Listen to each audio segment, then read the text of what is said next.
Eh, Habíamos dicho las normas y pautas que intervienen, digamos, en los diferentes grupos de trabajo, que eso determina también, son elementos muy importantes de la cuestión de la cultura organizacional.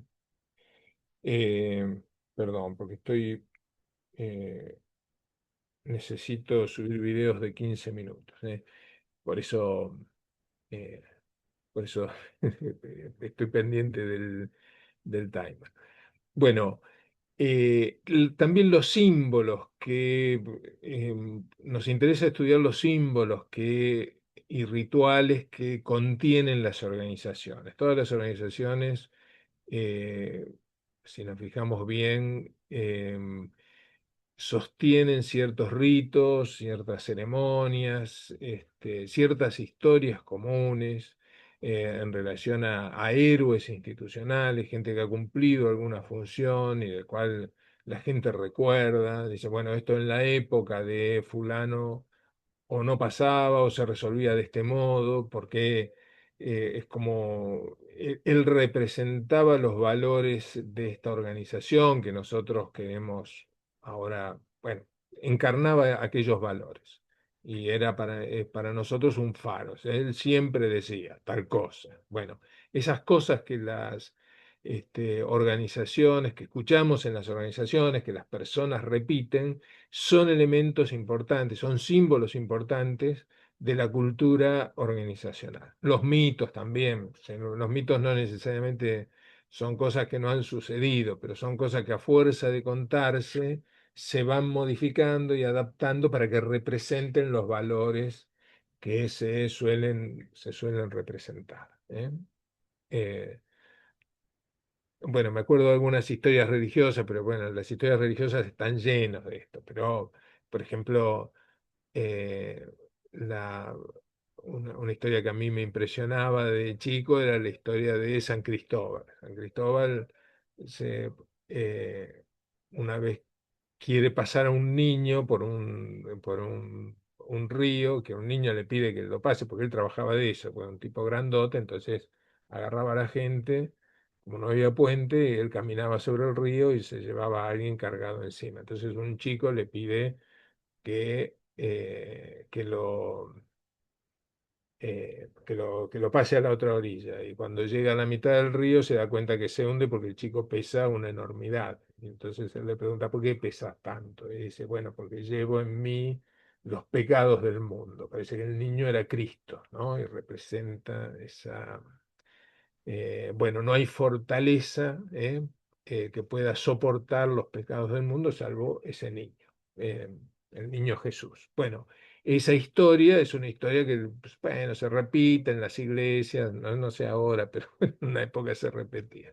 Como esas cientos, pero tienen un valor simbólico importante porque nos van transmitiendo una idea de la vida, de qué es lo que está bien y qué es lo que está mal. Finalmente, todos los valores nos indican, todos los valores culturales y por supuesto los valores religiosos, nos indican qué es lo que está bien y qué es lo que está mal. Y así que eso es lo que nosotros buscamos cuando analizamos las organizaciones culturales, sí, las culturas organizacionales, o las organizaciones culturales también. Eh, bueno, hay organizaciones que son de cierto tamaño, en general las organizaciones más grandes, suelen tener subculturas, que son subculturas contestatarias. Es una organización, supongamos, eh, extraordinariamente burocrática, funciona bien, pero tiene una cultura burocrática, qué sé yo, supongamos, una compañía de seguros, para seguir con el ejemplo que habíamos tomado antes. Pero hay un sector que no es burocrático para nada, no es formal para nada y se organiza de un cierto modo y consigue ciertos resultados. Por ejemplo, consigue mayores ventas y la organización valora eso. Son informales en los términos que la organización acepta pero tienen un nivel de creatividad, de iniciativa, de descontracturación que la organización termina valorando, ¿eh? Y entonces son como una especie de contrafigura, como de contrahéroes. Pero muchas veces a las instituciones, a ciertas instituciones les interesa eso, porque eh, em, porque presenta como la otra cara de los valores, o entiende los valores de una manera distinta.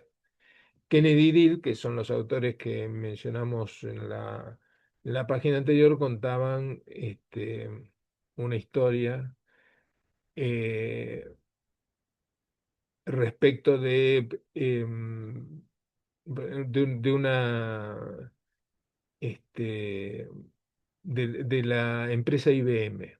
La empresa IBM creó el decálogo del buen empleado, entonces los buenos empleados de IBM, hace ya 40 años, no sé cómo es ahora IBM, pero en aquella época tenían el decálogo del buen empleado y entonces no solamente para dentro de la organización, sino también para afuera. Entonces los empleados de IBM eran fácilmente reconocibles por alguno que estuviera al tanto. Por supuesto, se reconocían si estaban en la organización, pero también los reconocían desde afuera, ¿eh? Como a los jesuitas, ¿eh? Se los puede reconocer desde afuera también. Bueno, IBM había conseguido eso, que sus empleados sean fácilmente reconocibles, y porque se ajustaban a un sistema de valores. Pero bueno, en un momento la dirección empezó a darse cuenta de los límites de eso, porque eran todos muy buenos en el sentido de buen comportamiento, todos se portaban bien, todos eran buenos chicos, pero no necesariamente tenían la creatividad que una empresa de las características de IBM, cuyo negocio es la computación y el software, requiere personas creativas y que no estén tan interesadas en otras cosas. Entonces permitía esta especie de antihéroes como una muestra de que las cosas pueden ser diferentes. Había ahí algunos antihéroes famosos que se ocupaban, que no usaban ni las camisas que usaban los demás empleados, ni eran tan formales como los demás empleados, ni estaban tan orgullosos de pertenecer a la empresa como los demás empleados. Entonces, eh, bueno, en las organizaciones de salud también pasa, ¿no? Que hay subculturas, no es lo mismo el servicio de gerontología que el servicio de cirugía, bueno, o el de terapia intensiva. Son subculturas diferentes y a lo mejor todas muestran diferentes cosas, ¿no? Porque bueno, se ocupan también de problemas diferentes. A veces son más contestatarias respecto del mainstream, de los elementos principales de la organización, y otras veces menos. Pero señalan estas subculturas diferentes carismas, ¿no? Y entonces eso también lo tenemos que tener en cuenta.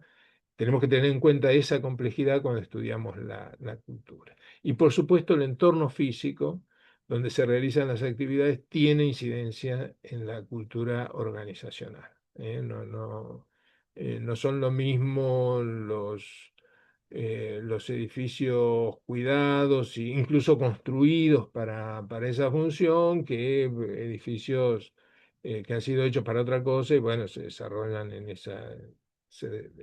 la organización se desarrolla en eso porque no encontró otros edificios. Pero el entorno edilicio, la estructura edilicia, la iluminación, la cercanía a las ventanas, la cercanía con entornos más amigables, digamos, espacios verdes y ese tipo de cosas, tiene mucho que ver con cómo la gente se relaciona entre sí y se relaciona con el entorno. Bien.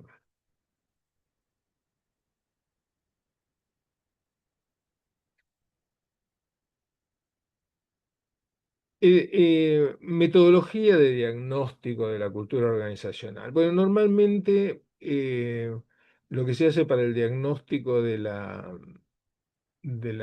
cultura organizacional son realizar un taller de análisis y reconstrucción, ¿no?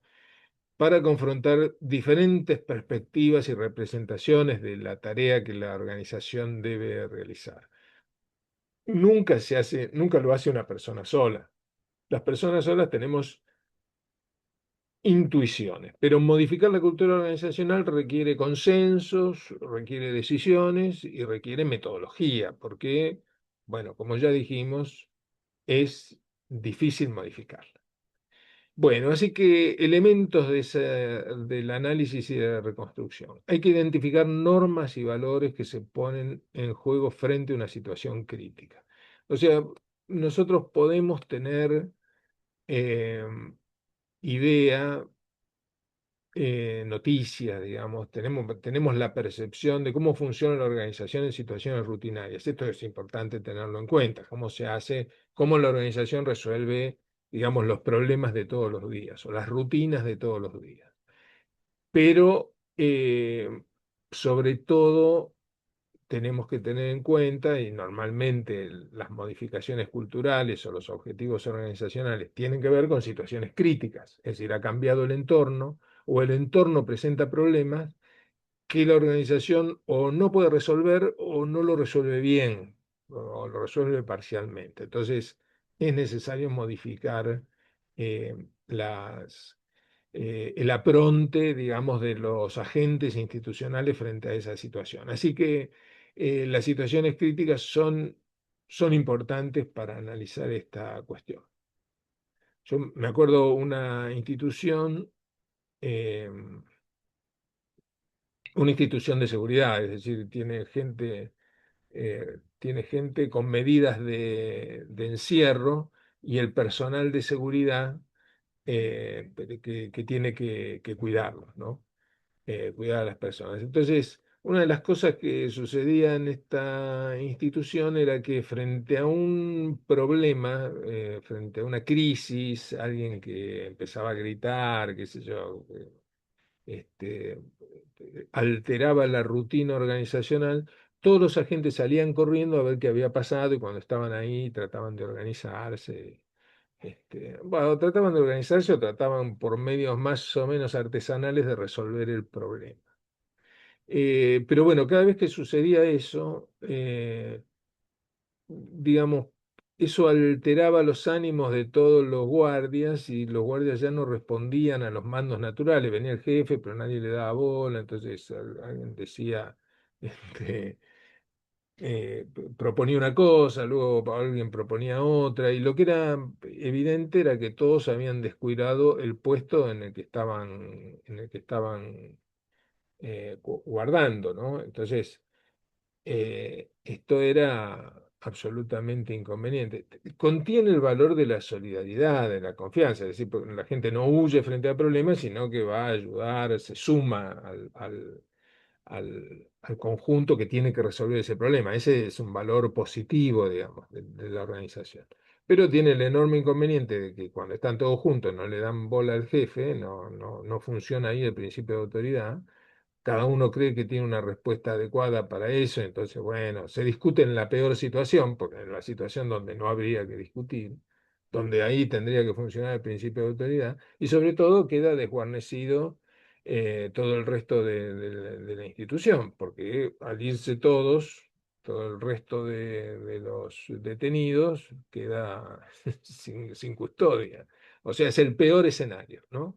O sea, todos proceden de acuerdo a un principio de confianza y de ayuda mutua, pero no son eficaces porque no pueden resolver bien una situación que muchas veces es elemental y sobre todo descuidan otro aspecto de la institución. Bueno, eh, este es un aspecto cultural importante que es necesario cambiar. Y bueno, ¿cómo se cambia?